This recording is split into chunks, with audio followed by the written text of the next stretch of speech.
Boom, according to that, I am live. Welcome, this is Tokyo Tonight. My name is Hiko Simon. It's 10:30 p.m., 10:35 actually, Japan Standard Time, same time that we do this every week. Good to see people already rocking in. Sorry again for the late setup. Coming to the end of a golden week in Japan. I hope it was an interesting one this year because really for the first time in 3 years, um, honestly, the numbers are still as bad as they've ever been through this whole pandemic, except for hospitalizations. But, the number of cases are still relatively high, but they've come down from being so crazy high during the last wave that, truth be told, here, like everywhere else, everyone in Japan is just kind of getting over this, and especially given that the number of hospitalizations are quite low. Definitely, I think the feeling that you cannot go anywhere was definitely gone, and a lot of people did go, including, we went up just outside of Tokyo. We didn't travel too far, but we went and did a day trip at a place called Nagatoro in Saitama, which is nice mountains and a river and stuff, and went to Korakuen and did some bits and pieces. But it was nice to get out and do things finally. I've also, got things like I've got a work trip to Singapore, it seems, coming up in a month's time. So that'll be my first time traveling overseas since this whole thing started. In fact, I was due to go to Singapore actually in March 2020 when this started, and I had to cancel that because of all of the restrictions starting. So yeah, I guess I get to do that after all, 2 years and 3 months later.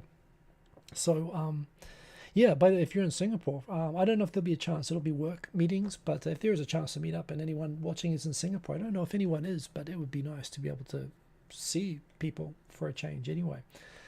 So, lots of stuff going. Generally speaking, yeah, it's been a good golden week with people definitely feeling like they can travel and do things like that.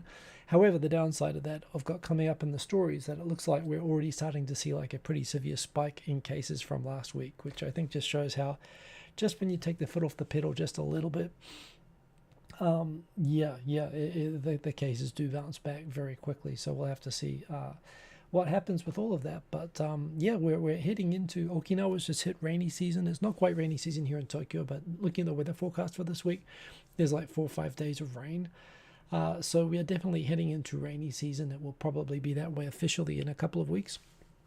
But actually, long time no see, Auntie Liana in Yokohama. Great to have you in here.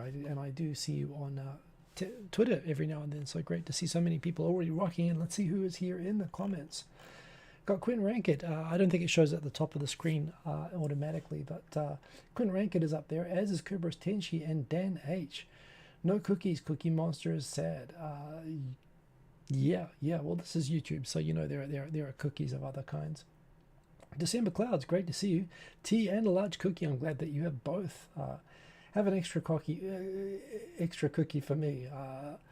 Yes, I must admit, a big Cookie Monster fan here. So, nom nom nom nom. Enjoy that. We've got scrolling down, trying not to read the comments too much so I don't get mixed in. If you do want to get my attention, do what December Clouds did and say Hiko Simon. You don't even have to @mark actually. Quentin Rankett as well. Good to see you both, of course. Traveling Gabriel, hi, great to see you. Dan H, probably foaming at the mouth because a key ingredient to cookies is butter. It is indeed. In terms of butter, lately the supply has been stable, and as such I've been mentally relatively balanced. Hanging in there anyway. Traveling Gabriel, good to see you. Of course, Mother's Day tomorrow. Shout out to all the mothers watching. Brianna W, hi, great to see you. Long time no see. A Devoid, good morning to you. Greetings, myself and all. Indeed, good to see so many people in here already. Great to see Auntie Liana in Yokohama back, first time in a while. One Johnson waving right back at you.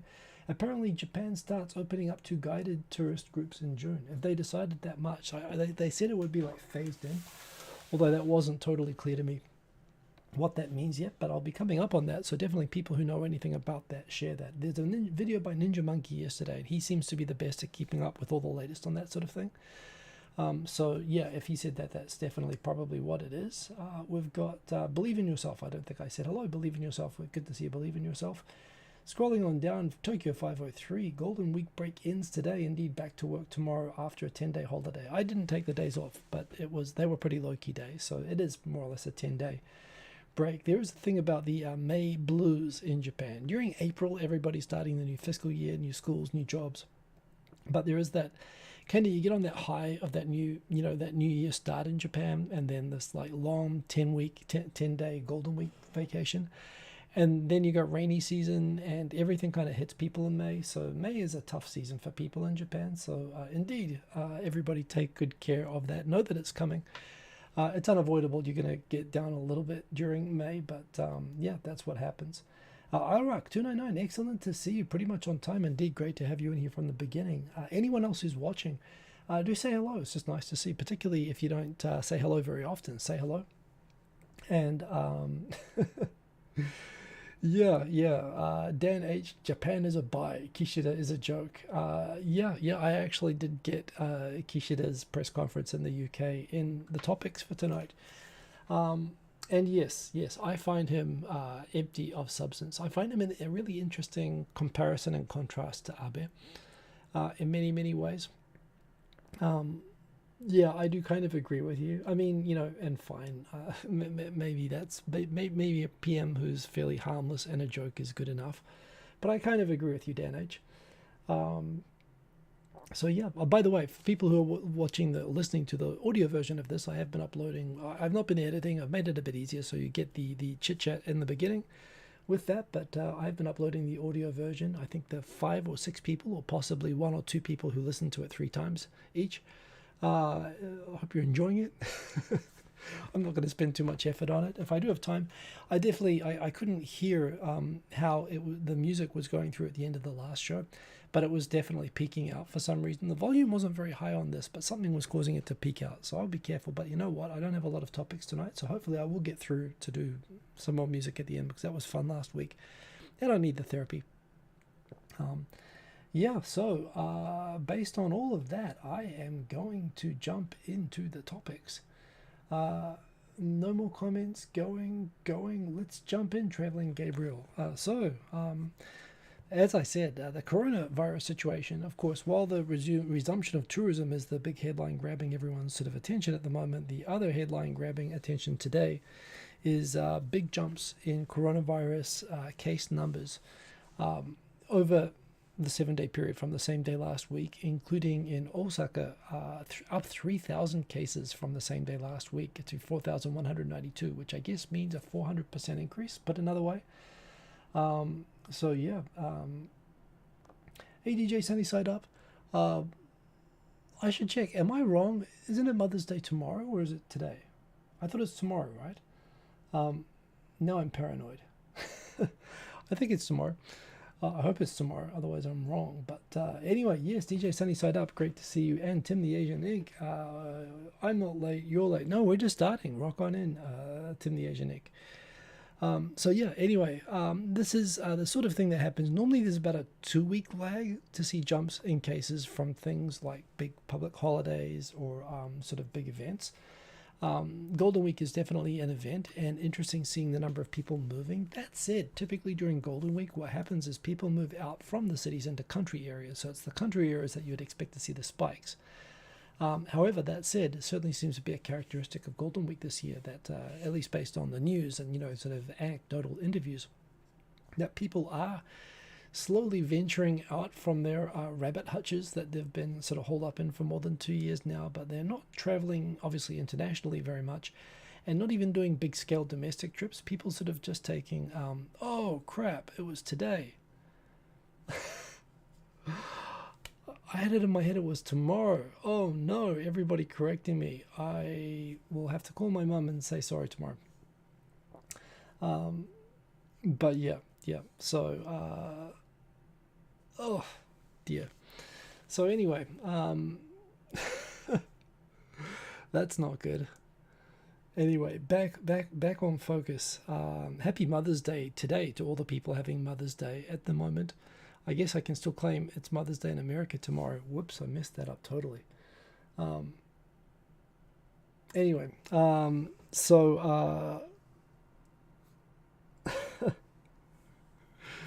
Yeah. So we'll see. Anyway, the fact that numbers are jumping so fast, and in the cities at the moment, it could be that people are taking shorter trips, or they're not taking trips at all. They're staying in the cities, and instead of taking trips, they are seeing their friends for the first time in a while. I get the feeling that's probably a big part of what's happening. The numbers wouldn't be showing up like this quickly, so it is a bit of a worry. But it is kind of inevitable that there will be a bounce. The hope is that this is not going to be a start of another wave or something like that. That this is literally just more cases just due to the whole Golden Week thing. But we'll see. Yeah, anyway, that is, yeah, I've got 74 minutes left of it. Of that, I'll be spending about 15 minutes with all of you, so that's all fine. Yeah, Australia's an hour ahead as well, so it'll be done. For my mum, it'll be done when it's all over. So, hey, Mum, if you're watching, happy Mother's Day. I'll call you tomorrow. Yeah. In terms of the restrictions, what's another thing that's been interesting is there's been a slow, kind of quiet debate starting to happen in the media and even in politics about are we going to wear masks forever?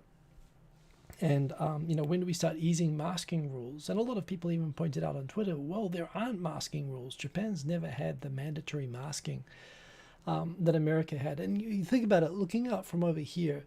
So we've had SARS, and we have hay fever season every year. And whenever people have colds, it's the normal thing in Japan that you wear a mask. You wear it when you have a cold to not spread your germs, and when everybody else has a cold to not catch their germs, and when it's hay fever season to not catch pollen.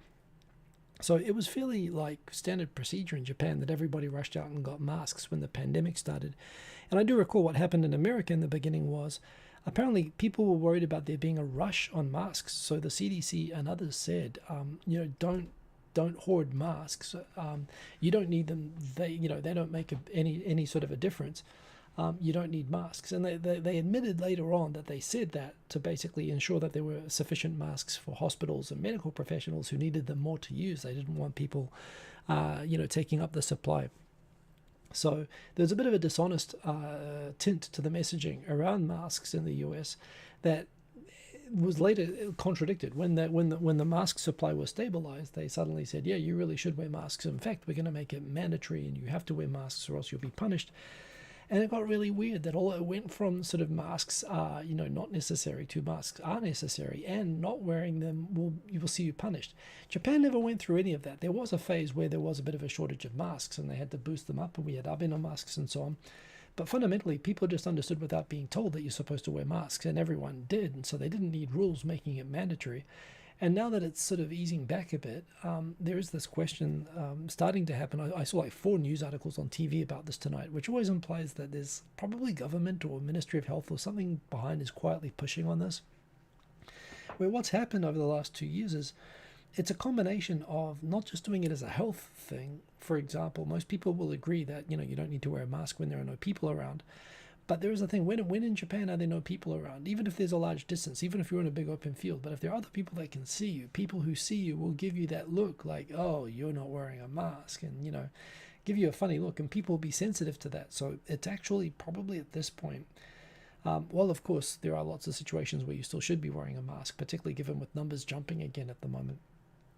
And being in a city like Tokyo, you're never that far away from anybody. But for example, when I run, most of the time I've got a good distance from people and I stay away from people. But I always run with a mask, and I honestly do it more because I just don't want to get dirty looks, honestly.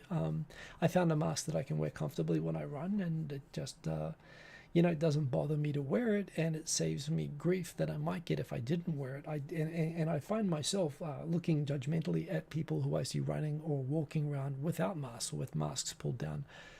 And this is pretty much what's happened across all of Japanese society at the moment. So although there are guidelines still encouraging people to wear masks in certain situations which are not rules, and this is the problem when they talk about silence or masking rules, is kind of down to it's become more of a social norm. And in fact, a lot of people, Pop Vox interviews on Japanese TV I was watching tonight, where even had people talking about, like, for young people, like in their 20 years old sort of people, most of these people have been wearing masks since they were 18 or whatever. Basically, it's become a norm, like for fashion and for going out, and the privacy, and not having to shave or wear makeup underneath. People are getting used to it.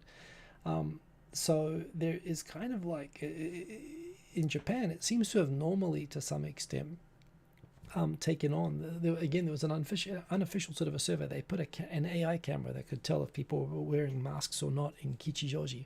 It looked like a mall in Kichijoji. And they sort of scanned the faces of like 1,700 people. And of those, like 50 people were not wearing masks, which is a pretty tiny percentage. And not wearing masks, this is people with the mask pulled down. And that might be that they're walking, drinking something. Or, some people said that, they felt like it was okay or whatever. But, as a percentage wise, yeah, it seems to have pretty much caught on. And I must admit, I kind of feel naked going out without it now. But people are starting to talk, particularly where Korea, where they had mandatory mask wearing and penalties, and they recently changed the rules on that explicitly. I suppose that means that people, because they're following the mask thing not based on their own common sense so much as the orders and commands of the government, it means that the government is turning on and off. I mean, it was kind of bewildering to me to see people taking off their masks mid-flight. The last place I'd want to take off a mask right now would be in the middle of an airplane, in the middle of a flight.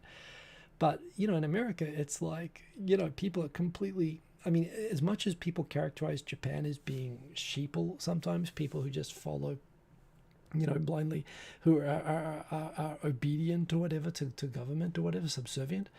It's not really true. People in Japan are subservient to social norms, which are sort of based on a common sense, not in the sense of true common sense, but in the sense of common sense that's commonly held by the majority of people, even if it's wrong. And with that, you end up having, it didn't make, just because the government suddenly changed the rules mid-flight, didn't mean it made more or less sense a few minutes ago to be wearing a mask or not wearing a mask. It's like, it looks like outsourcing of common sense to the government, which is kind of weird in itself. I mean, you flip it around, of course, a lot of people based on that feel like they shouldn't need to wear masks. But there again, you do have a stronger culture, and it's true in other countries as well, like Australia and America, where a lot of people will actually deliberately do things to screw the government more often. Japan, there's a percentage of people like that in any country, but there's probably less of them in Japan, just because it's not the fear of being arrested or fined here, it's the fear of the dirty looks, which is a pretty powerful force when everybody's sort of signed into doing it. So yeah, I think I agree with the kind of, it's a bit of a, the sky is blue kind of an article here, but the discussion here in the Mainichi, talking about Hirai Ken, who is not the famous musician, but in fact an associate professor of health psychology at Osaka's university's graduate school, is saying that, Japanese just sort of all just generally buy into it. And, it's going to be hard to get out of that because people are doing that. So, it's an interesting thing. And around that as well, the interesting thing as well is that I don't know how these stats line up with other countries, but there was an interesting poll done by NHK asking, do people feel like their freedom has been curtailed during COVID? And 14% of people think so, and 29% of people think, more or less, they feel like there has been some curtailment of freedom. 25% of people don't feel it at all. 26% of people think, if they had to say one way or the other, not really curtailed. So majority of people, add that up, 51%, think that don't feel particularly like their freedom's been curtailed. Although 42%, I don't know how they ended up with 42%, by the way, because 14 plus 29 by my count is 43%. But anyway, a large number of people do feel some lesser freedom from all of this, but a lot of people don't care, and partly that's because, at least the way that, even where there has been some mild coercion in Japan, people haven't really felt it through this whole pandemic, which I think is why it's kind of, at least the measures that have taken place have kind of worked, because there's been buy-in. I think there's been fighting in every country, every other country, where they've arguably taken better measures and stronger measures, but you haven't had the buy-in because it's been sort of being done by punching people in the face. So interesting. I see people are rocking into the comments, so let's go back into that. Damn, I can't believe I got Mother's Day wrong. I'll have to call that tomorrow. Odie Jr., boom, great to have you in here. Every day is Mother's Day. Well, no, every day is Children's Day, not Mother's Day. So, Covers Tenshi, it's not, every day is definitely not Mother's Day, I think, if you ask them that. Black Tengu, despite Greek Easter cases are dropping like mad. Well, that's good to hear in Greece. Glad to hear that indeed. And happy belated happy Easter for everyone from Greece here. Um, so yeah, I think UK follows the US Mother's Day, not the UK one, but I get very confused by all the calendars.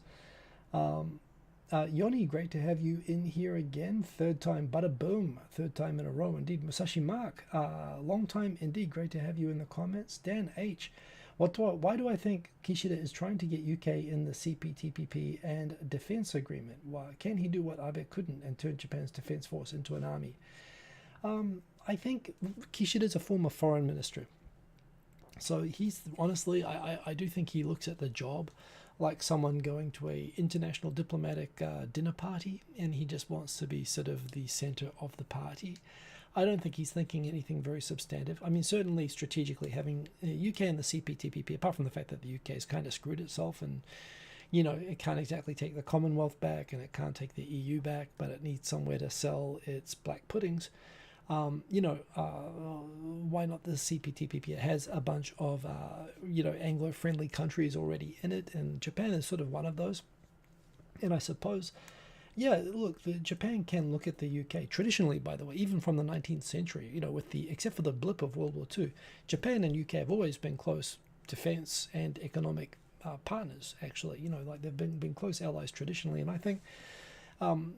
Japan sees UK as a sort of kindred spirit in terms of values, even though the UK probably doesn't understand that or see that back the same way. So I sort of understand it that way. But I think in that sense, having a country like the UK and the TPP as a counter to China as well, wanting to get in, and the pressure that China might put on weaker countries in the CPTPP to support its entry, in spite of the fact. The thing about letting a country like China into the CPTPP is that we know China's track record on ignoring free trade agreements to use trade as a political weapon for retaliation against how many countries Australia being a big one that has experienced that. So the idea that it's going to abide by a rulemaking mechanism where every country, where it's going to treat Singapore and Australia as equals, is unlikely. Whereas the UK, having been in the EU, is likely to enhance at least the scale and the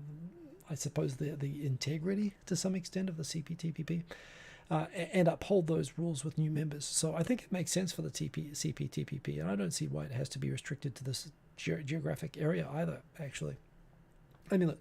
All my cards on the deck. I think that there should be in the end a single world, like free trade economy, trading bloc, and even political union eventually. Probably won't happen in my lifetime or many lifetimes, but to me, more the merrier. I don't think just because, the fact that New Zealand is in the CPTPP, yet it's closer to South America than it is to most of Asia. So is New Zealand more naturally part of Asia or part of South America? It's partly for convenience that it's sort of done that, but I don't see why you shouldn't have Canada and why not have European, even African countries, even have South Africa in the CPTPP. If you ask me. So that's on the trade part. On the defense part, again, Japan's kind of just been in this kind of position where it's been wanting to be seen as part of the club for a long time. It wants to get into the the spy Five Eyes group. It's been wanting to get into, be seen as sort of a quasi-NATO member and so on, and pulling its weight. It is inhibited by the Constitution, which America imposed on it as a punishment, and Japan has basically been unable to change. I don't think that Kishida is like Abe wanting to change the Constitution. I think he's just interested in Japan's status at the table as sort of like a world leader country. On the team of the Anglo countries, frankly, as a kind of a de facto Anglo country in that regard. As sort of a NATO, US, Canada, UK, Australia sort of ally. I mean, that's the team that Japan sees itself and that it wants to embed itself in. How are you supposed to be that when, you have a constitution that prohibits you using the self-defense forces overseas, how useful you can be? The fact that, Japan's weakness in soft power around defense is still reflected by the fact, for example, Ukraine left it off the list of countries that had contributed lethal aid, which upset the Japanese, but Japan couldn't and didn't. Japan, Australia cancelling the submarine deal. that Japan has world-class submarines that are compatible with U.S. defense systems, but in the end of the day, it just wasn't seen as being as sort of useful as, I mean, in the end of the day, of course, Australia then flipped to France and then flipped to America. So Australia's got its own problems there. But I don't know, Japan just doesn't, it seeks clout that it doesn't have and can't have without changing the constitution. Perhaps it does contribute to the LDP agenda of wanting to eventually change the constitution and get rid of Article 9 by making people realize that Article 9 is a hindrance to Japan having this better status. But most people don't care about Japan's status, frankly, and most people see the benefits of Article 9. I don't think that Kishida's going to do. I don't think he's passionate about wanting to get Japan into wars like Abe was. I think he's passionate about being taken seriously on the global stage, which, as we'll get to in a moment, he's struggling with. But that's my take on that. That was a long response, but thank you for the question always, Dan H. Whoa, and the comments have moved on, so I will scroll up and scroll down. We've got Kubra Stenchi. People tend to leave common sense to the government when it benefits them. If it doesn't, they complain about having their freedom cut into. Yeah, and it's something that I like about Japan is that, the government here is not intrusive.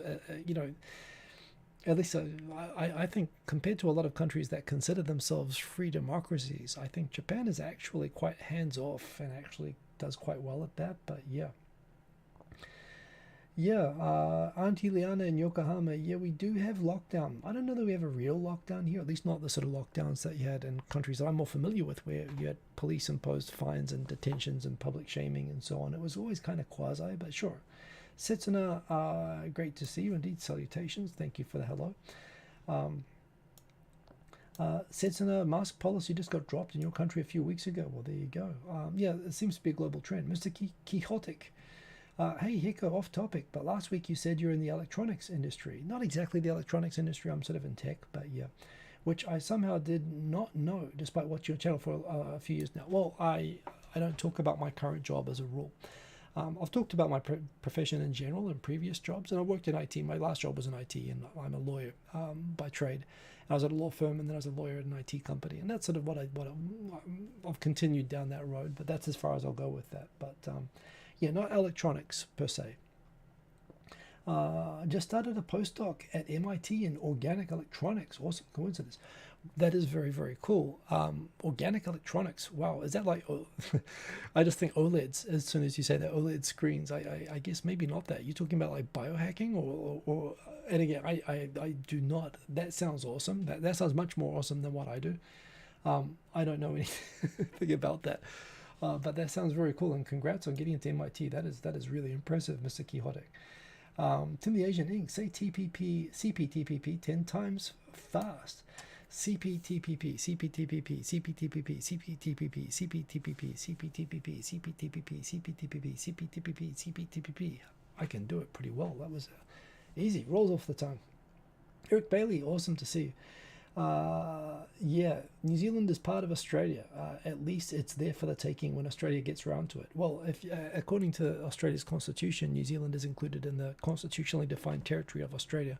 Even though New Zealand asked Australia not to do that, New Zealand was invited to the conference of becoming Australia and said, yeah, nah. But Australia wrote them in anyway, which I always thought was kind of funny. I mean, it's like Taiwan's constitution, covering all of China. Australia did that to New Zealand, but what can you do? Kubra Stenchi would love to have a Japanese submarine. I would take it to Japan from here, enjoying the ride and popping up in the harbour. Or Sea Breacher. That looks fun like heck. Yeah, well, I don't know that submarines would be very fun, but yeah. Oh, OLEDs, I was right. Well, there we go. That is super awesome, even though I don't know anything about that. Anyway, I am going to go on to the next topic, because even though I don't have many topics, you know how things always go. Mr. Kishida, well, there we go. That was good timing by Dan H. Mr. Kishida went to the UK, and he just said it. I mean, as usual, he's kind of a, he's a typical ex-foreign minister. He likes speaking in platitudes and slogans, and is a little bit devoid of substance. He doesn't really seem to have anything he stands for in particular, other than just wanting Japan to, have a nice seat at the table whenever there's like an international conference, which is sort of, that's his brand, and that's fine. So yeah, he went on a trip. He actually went on a trip to a number of countries, and the foreign minister and defense ministry, they all sort of covered at the same time. They did a bit of a National Lampoon's world vacation at the same time, going to countries like Vietnam, Indonesia, and so on, and ended up in UK. And yeah, the yen is a buy. Shut up. It can come back down again now. I've sold all my US dollars. But also saying that, I thought he says he doesn't speak English very well, it would seem. Maybe he can, but he decided, he did most of his press conference in Japanese that I saw, but he did take a moment to turn to the UK press and say, everybody invest in, and I was like, oh, he's going to say invest in Japan. Well, it's a bit cheesy, but it's simple and it's a good message. He was like, invest in Kishida. And, in Japan, well, people have gone to jail. I mean, thinking about Tanaka Kakue, he probably used a similar slogan, and when Lockheed took him literally, he ended up in jail. Did he end up in jail? Yeah. Anyway, he had to resign. So, no, I don't think he was asking specifically for bribes from UK people, but I think some people probably pointed out to him when he said invest in Kishida. They said, well, I can't invest in Kishida because we're not allowed to visit. Japan is still closed to short-term tourist travel, correct? And so right after this press conference, the timing was interesting. They said, oh yeah, we're thinking about changing that next month, probably in stages. Don't have any details yet. Check out Ninja Monkey's channel. I'll talk about that next, actually, that they've started mulling about opening up to tourism. But yeah, he was on the road. He's been Prime Minister for nearly 2 years now. And he basically said, invest. He's trying to pull out the Abe slogans that worked, except they just come across as having less substance behind them. And he said, yeah, invest in Kishida, whatever the hell that means. He's not calling it Kishidanomics, thank heavens. But he did say that, yes, I also want everybody to buy into my new form of capitalism, which is kind of his substitute for Abenomics. He set up a committee when he became Prime Minister to create a more detailed definition of what new capitalism is.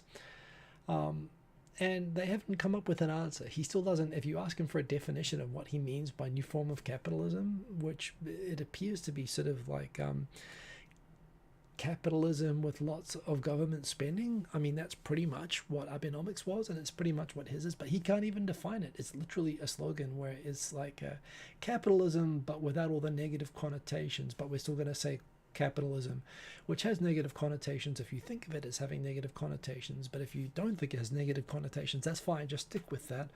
But if you do think it has negative connotations, don't worry, because it's a new form, but don't ask me what that means, and that's the slogan. That's pretty much what the Japanese government's been running on for a year and a half, and they haven't elaborated at all on that. And they haven't really done anything different to what Suga or Abe were doing. So it's really a mystery.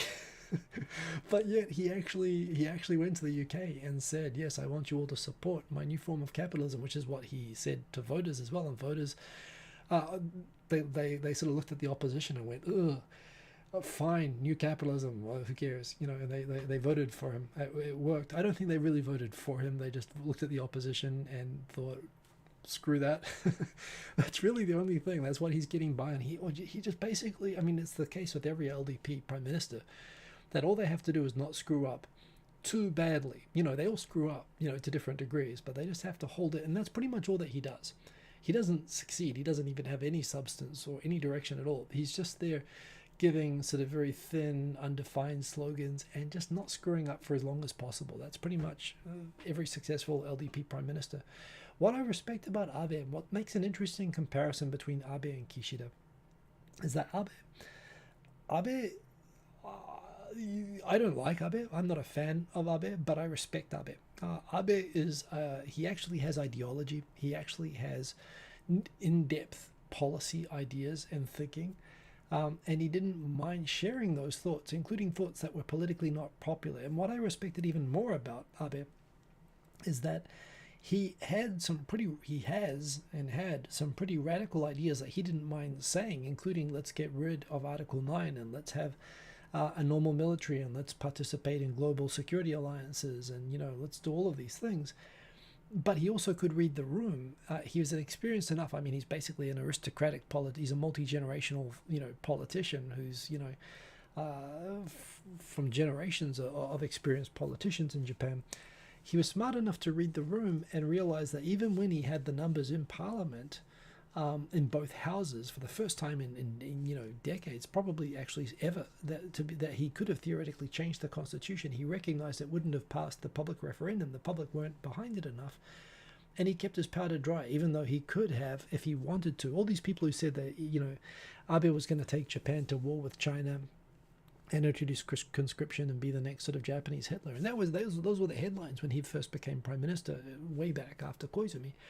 And none of those ever came true. In the end, he proved to be a very pragmatic prime minister, and I respected the fact that he was very capable of being pragmatic, while at the same time holding a lot of views that were very, very unpopular, but managing to keep them in check and not doing and being very careful how he expressed himself. And whenever when he talked about Abenomics, there was substance behind it. Again, whether it succeeded or not, whether you agree with it or not, there were things behind it. There was an actual program. There was a lot of pump priming, and which was a departure at the time, and it was somewhat radical, and it's being studied by economists. Kishida's new capitalism does not have any substance to it. He doesn't have any underlying ideology other than looking good on camera and not losing his job. And I don't think he's going to develop either a definition of new form of capitalism or meaningful policies. The fact that Abe is now on the sidelines saying, yeah, we should have nukes. I mean, he's kind of gone full crazy at the moment. Yeah, we should just call China a bunch of a-holes. He's following the tradition of somewhat loosening his discipline around what he says. I mean, he was he didn't mind saying kind of strong stuff before, but lately he's been very, very vocal. And in a way, maybe that's helping Kishida as well, because, Kishida doesn't have to say it. He can just say, oh, yeah, that's just the ex-prime minister guy. That's not me. Unless you agree with him, in which case I agree with him completely. He can just do that. And that's what he's been doing. That's sort of Kishida's brand. So I don't know if you take which is the better sort of prime minister. At least with Abe, I can respect that he's a very smart guy who's pragmatic, and that I can respect people who with clear ideology, and ideas, even ones that I disagree with, more than people who have no substance whatsoever. And I see Kishida as not having any substance. He's just a caretaker. Not like Suga. Suga was absolutely, no charismatic. And the thing is, here's the thing. Even Suga had more substance than Kishida. Even though Suga was seen as a quintessential caretaker, he had no charisma. He hated press conferences. He hated explaining himself. He was a personified bureaucrat running the government. And Kishida is like almost an overcorrection to that. But even Suga had ideas and policies, and I think Suga actually didn't get a lot of credit that he deserved for his intelligence on a lot of policies. He was just terrible at communicating about it. But that was swung the other way to sort of,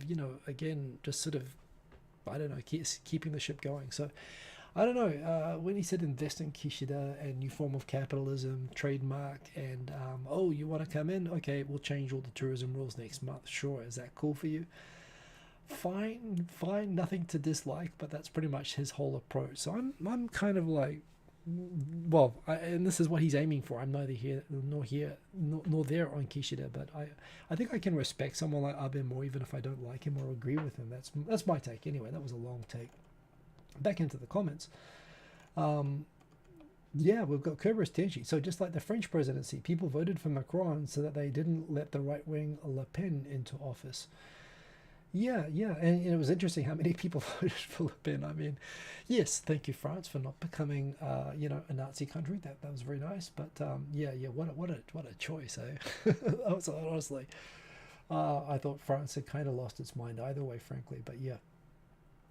Mr. Quixotic, there's been a lot of anti-capitalist sentiment in Japan. Did it grow due to the pandemic? No, Japan's never been ideologically capitalist at all. Japan's always ideologically been socialist. Even the LDP is quite socialist. It's kind of lip service that they pay to free trade. I mean, all of Japan's free trade deals, while it kind of positions itself, like the whole CPTPP thing, where it wants the UK in to say, yeah, we're free trading, global leader country like UK, but, except for when it comes to butter, except for when it comes to rice, except for when it comes to, anything that we are moderately interested in. or it doesn't suit us, but which is what most countries are like, to be fair. But yeah, Japan's never been, very strong on workers' rights, very strong lifetime employment, holidays. I mean, lots of the good aspects of socialism are actually embedded. I mean, Japan's never been um, wholeheartedly capitalistic in the way that we think of it, like with countries like America. So, you know, um, yeah, there is that. I don't think that the sentiment changed. I think it's always just sort of been the same. Dan H. Yoshimasa Hayashi visiting South Korea. Yeah, the foreign minister. His family has links to quite horrendous things with Japan in World War II. UBE Corporation. I'm not aware of that. Not my first pick as foreign minister or someone to tour Asia. I didn't know UBE Corporation. What is that? Was that to do with a Manchurian company, or was it, I assume that was one of the colonial companies? I mean, just about every politician in Japan is multi-generational and eventually go back to having ties to people who profited from the war. So it's kind of unavoidable in some ways. But yeah, interesting. I'm not aware of that. I'm pretty sure, of course, that if his family had done terrible things in South Korea, he probably would have heard about it over there. So maybe there were other places. Now I'm just remembering it. Wasn't it like Taiwan that his family was involved in? Or again, I might be getting mixed up. That might have been Kishida, actually. But anyway, um, interesting things with South Korea. But while it looks like the incoming regime in South Korea is going to be relatively Japan friendly, as right wing, administrations there typically are, Japan is a political football in South Korea, and whatever positive things happen are going to get undone when it goes back to the left again, or when the right wing party becomes unpopular and they feel like they have to, appeal to populist votes by bashing on Japan. I think everybody knows that, so they're not going to invest too much hope in South Korea, even though signs are good at the moment. But yeah, I think I skipped the story that, of course, Yoon is not in power yet, and even if he is, Parliament is still controlled by Moon's party, by the left wing party in South Korea. But in the meantime, the South Korean district court that sold the assets, sold the shares to pay compensation to wartime laborers of Mitsubishi Heavy, those shares were sold today, cashed in, which by Japan's point of view is a violation of the 1965 Normalization of Diplomatic Relations Treaty, where Japan paid reparations to South Korea for all claims relating to the colonialism and World War II. Under which South Korea should have settled those claims, has an international obligation to Japan, which of course the South Korean courts found was against public policy, because the South Korean government didn't pay compensation to those workers who suffered, and thus they're out of pocket, and Japan being responsible, it's unconscionable to not allow them to sue the Japanese companies that are responsible. But it is a violation by Japan's perspective of the deal that they did with South Korea, that South Korea was going to take care of these things for them, which South Korea failed to do. So ironically, Japan's in the bad-looking position of publicly saying, Kishida saying as well, that they expect the new South Korean administration to keep its promises, which is a funny comeback to, when you're talking about war crimes. But that's kind of the Japan position. It doesn't look good, but technically it holds some water, at least legally. And we'll see if Yoon's able to politically do that, because that's kind of political suicide in Korea, to admit that Japan's right about anything, let alone about the colonial period or compensation or slave labor. So yeah, I don't know. Maybe, I mean, seriously, things couldn't really be much worse anyway. So why not just send the grandchild of a war criminal over there if that's what he is? What difference would it make?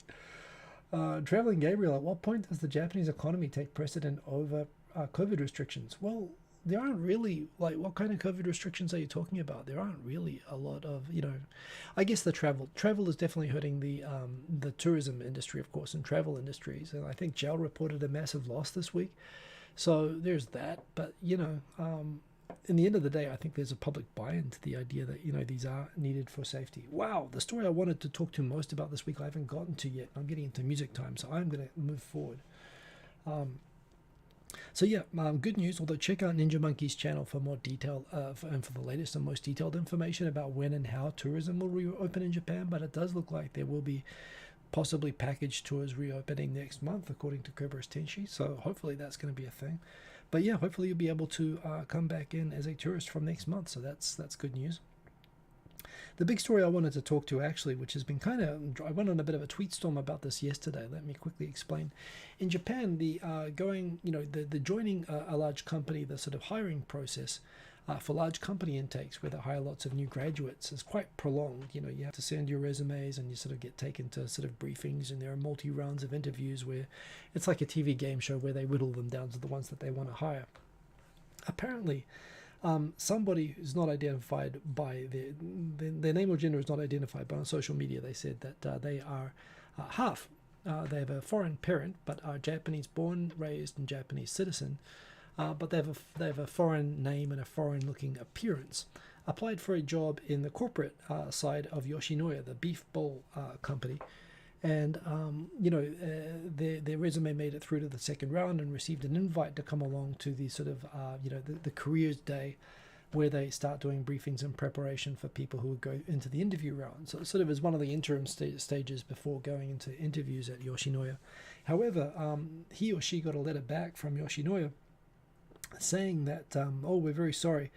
We didn't realize, as a foreigner, it's very hard to get to arrange for a working visa for foreign people. And because of that, we are not currently looking for foreign employees at this time. So we have cancelled your invitation to our job fair. This person points out on social media that they just got this response from Yoshinoya, but they're a Japanese citizen. They just happen to happen to have a foreign name, and their photo on their resume probably looks a little bit foreign, but they are completely Japanese. They a handwritten Japanese resume. They wouldn't even ask if he or she was a Japanese citizen or not, and basically rejected him on the basis of being a foreigner, and saying that it's a hassle to hire foreigners. What's really frustrating, there's multiple things that are frustrating about this story, but there's two layers of it for me here. The first thing is that Kyodo and Mainichi and a lot of the news agencies that covered this, they mention in passing, well, he is a Japanese citizen, but more to the point, is Yoshinoya allowed to discriminate against foreign, hiring foreign people? And they actually deep dove into this in Mainichi in a couple of the articles, and they said, they contacted the Ministry of Health, Labour, Welfare, and it turns out that although there's no actual laws outlawing discrimination against foreigners, and there's no anti-discrimination laws in Japan at all except for Barakumin Dowa people, they said that it's actually considered inappropriate to discriminate based on race or sort of background or nationality when hiring. But all of this glossed over. They mentioned the fact that this person was in fact Japanese, but they gloss over it and they still go to, because the company's explanation is, oh yes, we didn't explain ourselves enough. But that's not the problem. The problem here is that Yoshinoya looked at someone in Shinjuku ward in Tokyo, one of the most populous ward in Tokyo. 1 in 5 births at the moment involve an international parent. So the idea that this is like, a very rare thing to have a Japanese citizen who has a foreign parent, 1 in 5 babies in some wards of Tokyo have a foreign parent. So it's at best a very outdated view anyway, but they literally saw someone, and judging by the name and appearance, by the appearance of their race, they thought you can't be Japanese, and then basically cancelled their entire job hiring process based on their appearance. That's racism. I mean, that's the definition of racism. It's making a negative assumption based on appearance, based on assumption of race, or something associated with nationality, associated with race, leading directly to a negative consequence of cancelling their job interview, cancelling their job fair invite. And yet this is actually a case of racial discrimination against a Japanese person. Yet all of the articles follow Yoshinoya's line that, we should have explained better how hard it is to hire foreigners, when that's entirely not the point. The point is that they, and we didn't check enough, and we didn't explain ourselves enough. But they didn't check because they saw the race of the person and they assumed that they weren't Japanese when they were. And, again, 20, 30 years ago, this might have been, this would have been the pink unicorn, I guess, but it's not anymore. And given all the other controversies that Yoshinoya's had, they had some high-level executives saying that they want girls to be addicted to Yoshinoya like it's crack or something, like it's meth, I think was the analogy he used publicly, which it was actually at a job welcoming fair for new hires, and it got out, and the company had to apologize and resign. But now this is just straight up. This is what racism is, and for all the coverage, NHK Kyoto, BuzzFeed Japan, Mainichi, what they've all done is they've taken the explanation of Yoshinoya that, oh, we just didn't explain ourselves enough, and because it is really hard, you have to understand it's so hard, it's such a hassle to hire foreigners, and they've chased that rabbit. They've gone to the Ministry of Labor and said, is it okay, is there a problem with discriminating against foreigners? But this person isn't a foreigner. It's basically they're just accepting the explanation from Yoshinoya without even challenging it, without even pointing out, no, but you did that thing because you made a racist assumption.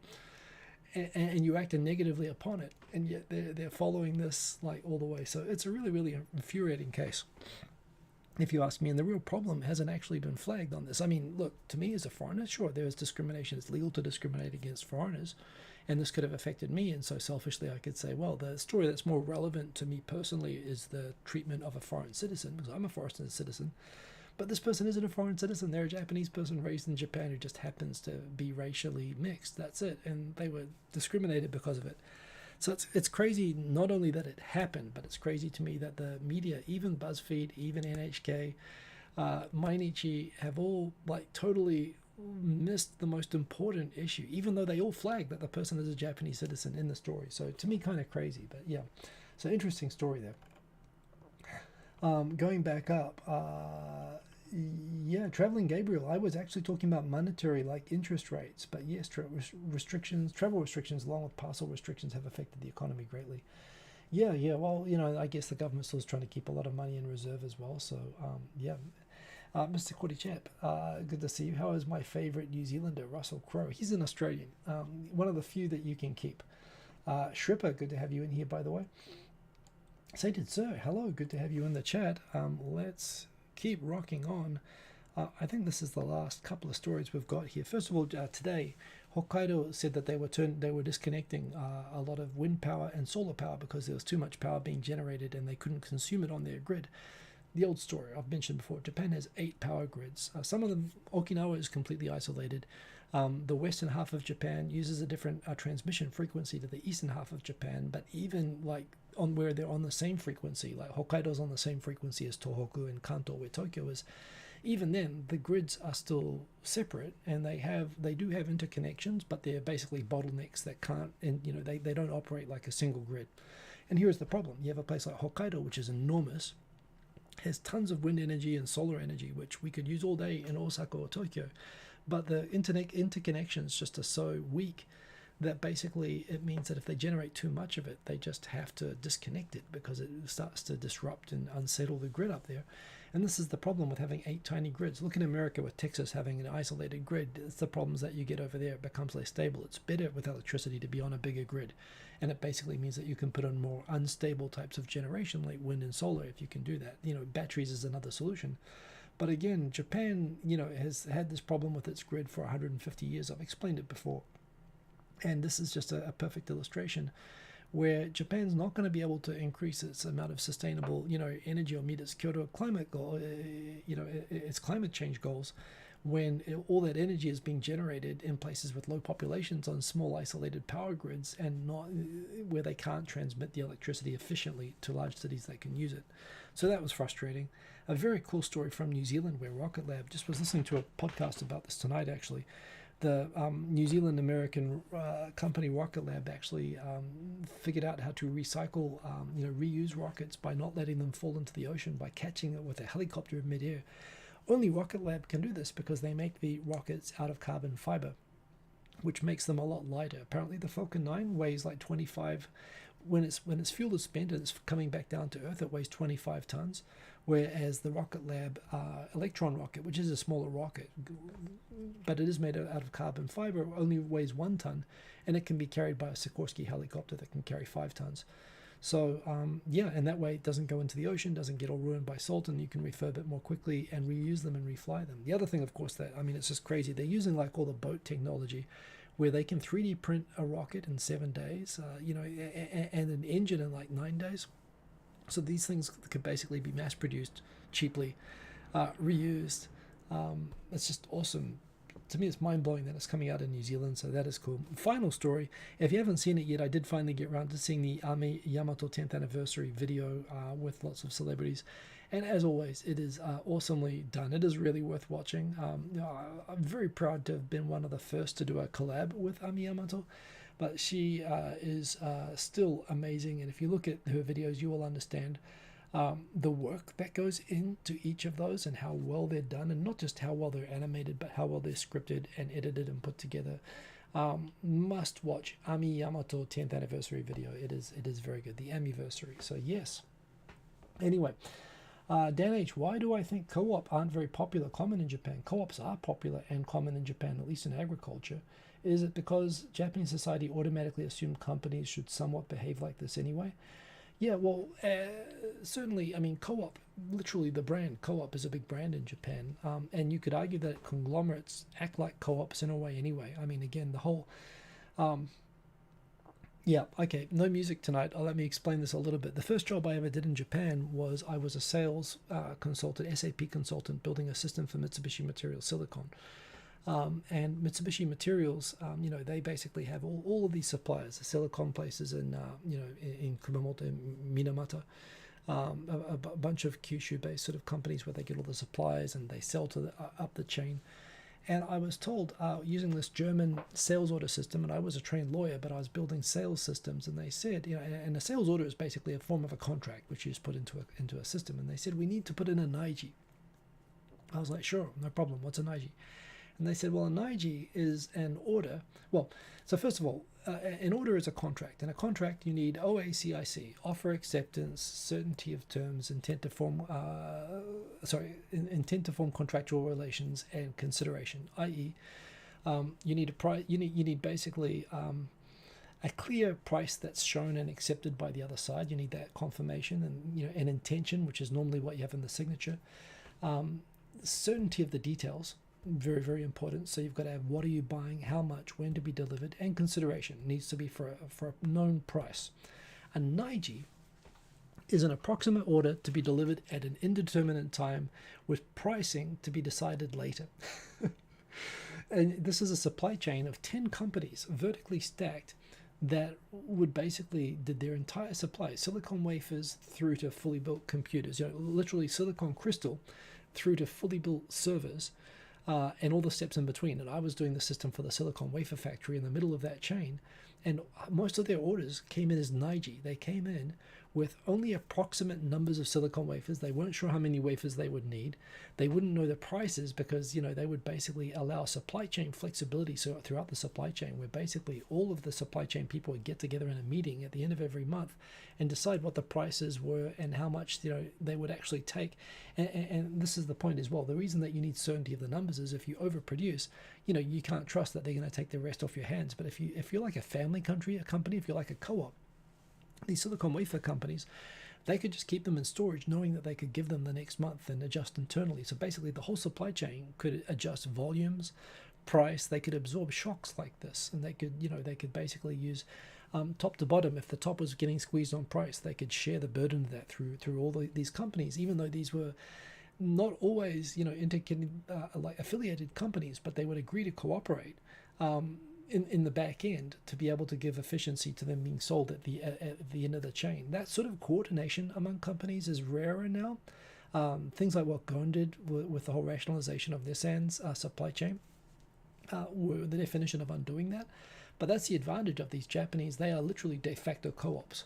I mean, that's literally what they are. It's like they're all sitting around and they're not committing to anything. They're basically ensuring that the whole chain will coordinate top to bottom. They're not protecting themselves or their shareholders or trying to ensure that they make a profit regardless of what happens down the rest of the chain and who takes the risk. They all share the risk and they all coordinate to ensure efficiency through the whole chain. It's a very effective way. I mean, it's one of the secrets to how Japan became such an effective export power and was able to adapt in certain markets anyway, silicon wafers being one of them where they were successful for a long time. So yeah, problem is how do I program a system designed for contracts, designed for orders, where you can't lock in an order that doesn't have a precise price, a precise delivery date, or a precise number of things. I was told we had to create these in the system. It was a contradiction of the very first thing I had to do was a contradiction of what I spent 5 years learning at law school. But that was a perfect example of an industrial co-op supply chain, basically working together like that. I was impressed and horrified at the same time. But it's Japan. So yeah, I think Japan is inherently co-op culture. It was interesting anyway. December clouds. Am I off to Singapore next week? No, I am off to Singapore at the end of next month. So a ways to go yet. But yeah. Erin, great to see you. Happy Mother's Day. At least I told you.